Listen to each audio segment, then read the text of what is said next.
പൗലോസ്ലീഹ എഫേസൂസുകാർക്ക് എഴുതിയ ലേഖനം 3-ാം അധ്യായം 2 മുതലുള്ള വാക്യങ്ങൾ.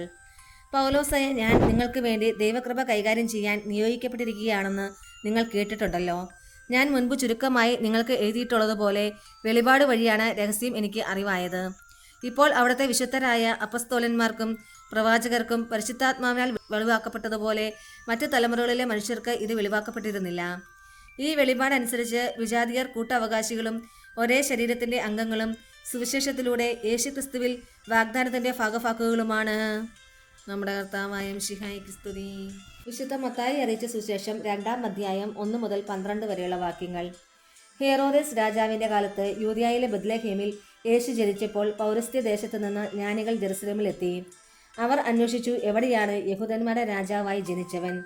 ഞങ്ങൾ കിഴക്ക് അവന്റെ നക്ഷത്രം കണ്ട് അവനെ ആരാധിക്കാൻ വന്നിരിക്കുകയാണ്. ഇത് കേട്ട് ഹെറോദേസ് രാജാവ് അസ്വസ്ഥനായി. അവനോടൊപ്പം ജെറുസലേം മുഴുവനും അവൻ പ്രധാന പുരോഹിതന്മാരെയും ജനത്തിന്റെ ഇടയിലെ നിയമജ്ഞരെയും വിളിച്ചുകൂട്ടി ക്രിസ്തു എവിടെയാണ് ജനിക്കുന്നതെന്ന് ചോദിച്ചു. അവർ പറഞ്ഞു, യൂദയായിലെ ബത്ലഹേമിൽ. പ്രവാചകൻ എഴുതിയിരിക്കുന്നു, യൂദയായിലെ ബത്ലഹേമേ, നീ യൂദയായിലെ പ്രമുഖ നഗരങ്ങളിൽ ഒട്ടും താഴെയല്ല. എന്റെ ജനമായ ഇസ്രായേലിനെ നയിക്കാനുള്ളവൻ നിന്നിൽ നിന്നാണ് ഉത്ഭവിക്കുക.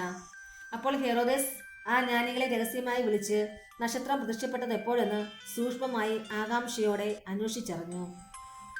അവൻ അവരെ ബത്ലഹേമിലേക്ക് അയച്ചുകൊണ്ട് പറഞ്ഞു, പോയി ശിശുവിനെ പറ്റി സൂക്ഷ്മമായി അന്വേഷിക്കുക. അവനെ കണ്ടു കഴിയുമ്പോൾ ഞാനും ചെന്ന് ആരാധിക്കേണ്ടതിന് എന്നെയും അറിയിക്കുക. രാജാവ് പറഞ്ഞത് കേട്ടിട്ട് അവർ പുറപ്പെട്ടു. കിഴക്ക് കണ്ട നക്ഷത്രം അവർക്ക് മുമ്പേ നീങ്ങിക്കൊണ്ടിരുന്നു.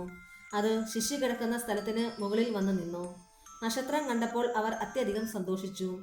അവർ ഭവനത്തിൽ പ്രവേശിച്ച് ശിശുവിനെ അമ്മയായ മറിയത്തോടു കൂടി കാണുകയും അവനെ കുമ്പിട്ട് ആരാധിക്കുകയും ചെയ്തു. നിക്ഷേപപാത്രങ്ങൾ തുറന്ന് പൊന്നും കുന്തിരിക്കവും മീറയും കാഴ്ചയർപ്പിച്ചു.